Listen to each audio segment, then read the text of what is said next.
swing, and when you guys come back and you go over, kind of like up and over, you kind of go down, which can result in a hitting it fat or something. You can actually hit it good that way, but it's not really what you're supposed to do and how you need to be hitting it. So I had lessons, and this can kind of tell you guys, if you guys don't want to really necessarily go buy lessons and you guys are having that trouble, or that problem anyways, is have your foot straight, like straight. Have this foot kind of pointing out a little bit to the left. Make sure your hands are really close together, and have your shoulders like have this one back farther to the right, and this one kind of facing towards the left, like your foot actually. And when you swing, make sure you try to hit the right side down of the ball. Make sure your elbow's kind of like in your waist a little bit. Make sure it's down there in the you don't want to go up like that, so you want to keep your arm kind of there. And basically whenever you hit it, you want to make sure you turn your club face enough that the ball will go straight. And you know when you hit it with your club face not turned enough, or when it is turned too much. When it's turned too much, it'll go straight left. It'll just go left, just right away. If you don't turn it at all, it'll just go straight right. So you know what that means, and you just gotta dial it down and get it to where you need to be. So we're going to hit it here and see how this goes. All right. So I got the stance how I need to be. I've been doing this for about a week, so I kind of know already what I'm like, how to do it. It'll take a couple, maybe days to get it right. Dead straight in the middle of the fairway.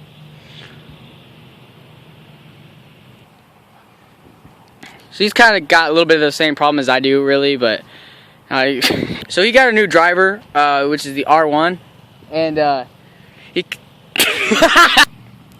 anyways, is the R1, and he just got it, and he's got, all he really has to do is slow down his swing a little bit.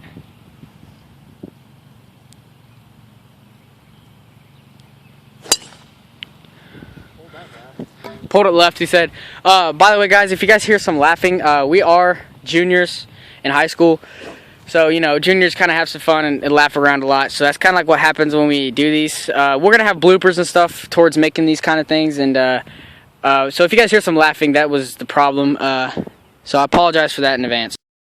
The shot was pulled it left. He's got to cut it around his tree a little bit to get it where the green's over there to the left of the tree, around the tree to the left.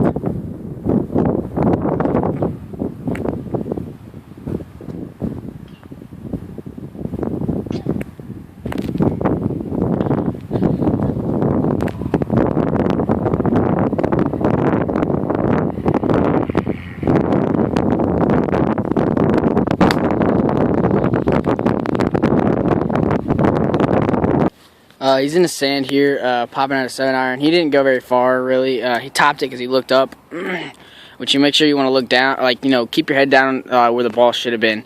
But the flag is up there in the white flag. You can probably see it waving around. He's pulling out a 7-iron and hitting it out of the sand from about 150.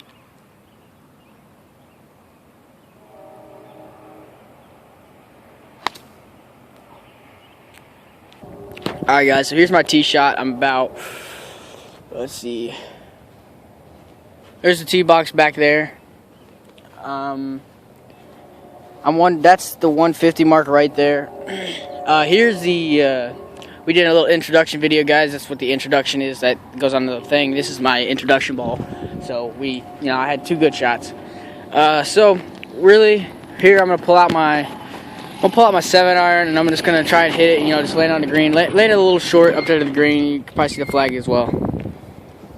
Okay, so if you look at the flag down there, which is, it's right down there, like I said, 150 out.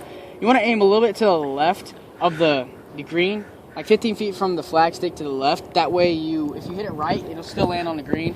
But if you kind of get it over to the left, like the green right now, I got a lot of work to the left, really, when the right is not, because the flag is on the right side. So you kind of want to see what your options are, but I would aim 15 feet from whatever side is the best side to, if you have a miss, you could still be on the green.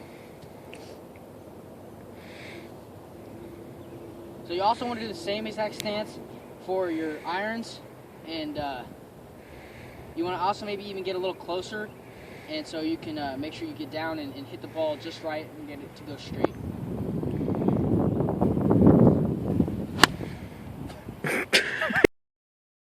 Kind of underneath that tree right in front of us.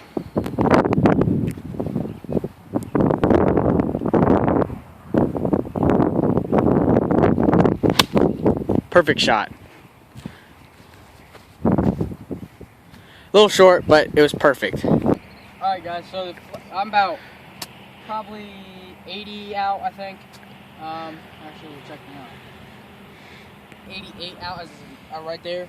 So I'm taking out my pitching wedge, and I'm just going to try and get a nice, easy shot up there to just stick it on the green and give me a nice, good 1 or 2 putt. Now, the stance that I gave you guys with the driver can change. You can, if your pitching wedge shots are really good, and you know, don't change it, keep it the way it is. But mine, I'm going to go ahead and hit it like my driver because I think that it actually helps my pitching wedge shots as well.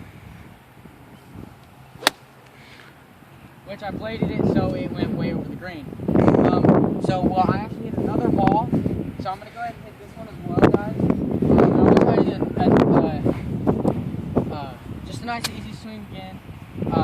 Only try to actually hit the ground, because I didn't hit the ground, I just hit the ball. Club face, that was right where I needed it to be, but except my club face was open, so it actually kicked the ball to the right, which actually, if it would have went straight, I could be looking at a 1 putt really close to the flag stick, because right now I think it's in level with it. So there's the flag stick right there. We're, you know, really close. It's gonna be what are you hitting? 60 degree? 56 degree. Just gonna, you know, get a nice little chip up there.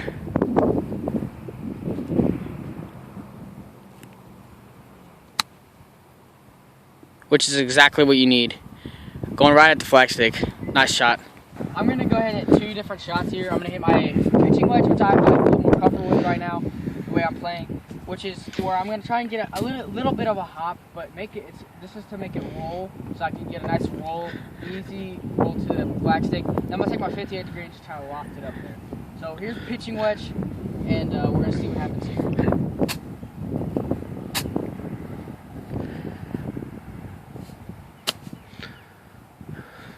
A little bit too much, way over there on the backside. So now that could be a good shot, but if you're having shots like that, I would not use that club. So we're gonna try and take a 58 degree, kind of open my stance up and open the club face a little bit, and just kind of loft it up there. Which, as you can tell, why I don't use my 58 degrees, because right now it's off. I usually am a very good solid 58 degree chipping player, but I'm off really bad right now, so I don't typically use it, so that's why I don't. I wouldn't really use a putter from here. This is just what I'm going to do. I would use like a pitching wedge, really, but I'm just going to putt it. Oh, dang. Couldn't get any better than that. So I got a pretty difficult putt here. I don't know, almost a full green, really.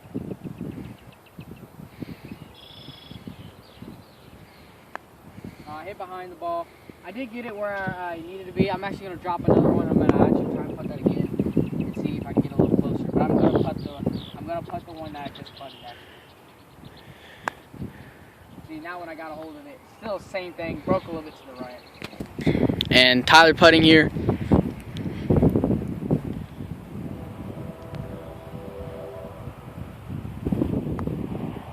Oh, broke a little more to the right.